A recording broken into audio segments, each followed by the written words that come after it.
Raise the banners. Sound the horns. Tonight, we march. The kingdoms had fallen. Their castles burned. Their banners lay buried beneath ash and broken stone. Yet humanity had not surrendered. Across the shattered world, survivors emerged from the ruins. Soldiers who had lost their commanders. Farmers whose homes no longer existed. Blacksmiths who had traded their hammers for swords. Men and women from every kingdom answered the same call. Not for glory, not for conquest, but for one final stand. The roads to the north filled with people. Columns of warriors stretched farther than the eye could see, marching beneath skies forever darkened by smoke. Every step echoed across valleys scarred by dragonfire. No kingdom marched beneath its own banner anymore. The old colors had become meaningless. Kings marched beside common men. Nobles shared their rations with beggars. Old rivals walked shoulder to shoulder, without speaking of the wars that had once divided them. The dragons had taken everything. Now there was only one people, one army.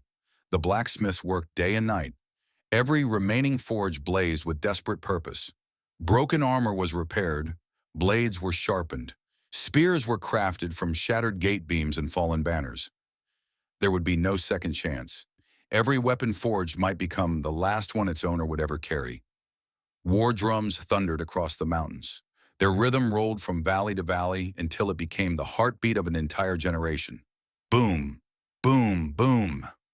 Children who had survived the fires stood silently as endless ranks of warriors marched past their villages. Some raised trembling hands in farewell. Others simply watched.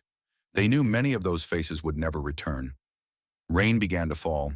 Not the gentle rain of spring. It carried ash. It turned rivers black. Each drop hissed as it struck the smoldering earth. Still the army marched, through forests reduced to skeletons, across bridges barely standing, past cities whose names would soon exist only in memory. No one turned back. High above them, the dragons watched. Great shadows circled beyond the clouds, following the endless column of humanity. They did not attack. Not yet.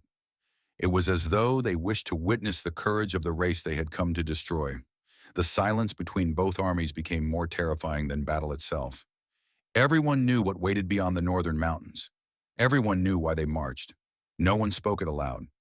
As night fell, thousands of campfires illuminated the valleys. The commanders gathered one final time. There would be no complicated strategy, no hidden reserve, no miracle waiting beyond the horizon. Tomorrow, they would march into the fire. Tomorrow, they would meet the dragons. Some sharpened their swords one last time. Some prayed. Some stared into the flames, remembering families they would never see again. Others simply smiled, not because they believed they would survive, but because they had chosen how they would die, standing, fighting, together. When dawn finally broke, the horns sounded across the entire front. Thousands answered with a single roar. Banners rose, shields locked together, spears pointed toward the burning north. The earth trembled beneath the footsteps of a united humanity. For the fallen, for the kingdoms reduced to ash, for those who could no longer fight, they marched. And as thunder rolled across the heavens, the storm that would decide the fate of the world had finally begun.